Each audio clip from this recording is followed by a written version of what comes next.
Physiotherapy admission টেস্টে যারা উত্তীর্ণ হয়েছেন, ভর্তি হওয়ার সময় অনেক কাগজপত্রের পাশাপাশি আরেকটি কাগজপত্র লাগে, সেটি হলো মেডিকেল ফিটনেস সার্টিফিকেট। তো এটি কিভাবে আপনারা পেতে পারেন, এই ভিডিও ডেসক্রিপশনে গুগল ড্রাইভে লিঙ্ক দেওয়া আছে। এই লিঙ্কে ক্লিক করবেন। ক্লিক করার পর একটা ওয়ার্ড ফাইল পাবেন আর একটা ডেমো ফাইল দেওয়া আছে।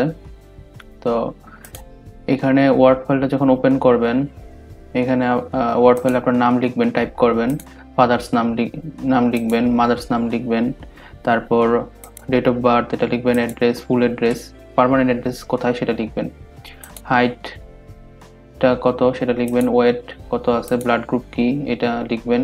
ব্লাড গ্রুপ জানা না থাকলে সেটা টেস্ট করে জেনে নেবেন। আর এখানে যেটা আছে এটা এভাবেই থাকবে। তারপরে এখানে এই লেখাগুলোর জায়গায় যেখানে লাল কালি আছে এখানে হসপিটালের নাম লিখবেন।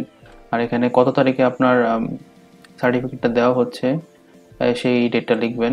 এখানে আপনি মেল হলে হিম আর ফিমেল হলে হার, এই যে এখানেও এটা চেঞ্জ করে নেবেন। এটা দোকানদারকে বললেই সে চেঞ্জ করে দিবে।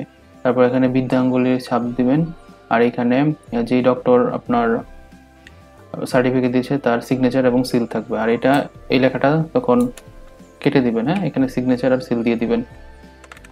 তো আমি একটা ডেমো ফাইল রেডি করেছি। এই যে এখানে দেখেন, এখানে কোনায় শিক্ষার্থীর ছবি লাগাবেন। আপনার একটা পাসপোর্ট সাইজ ছবি প্রিন্ট আউট করে এখানে লাগাতে হবে। এইভাবে লাগালে হবে না, আমি জাস্ট ডেমো পারপাসে এটা লাগিয়েছি। তারপর এখানে নাম, ঠিকানা এগুলো সব দিবেন। দেওয়ার পরে যে এখানে হসপিটালের নাম দিবেন, এখানে তারিখ দিবেন, ঠিক আছে। তারপরে যে এখানে যে ছেলে হলে হিম আর মেয়ে হইলে হার, এই যে এটাতে চেঞ্জ করে নেবেন।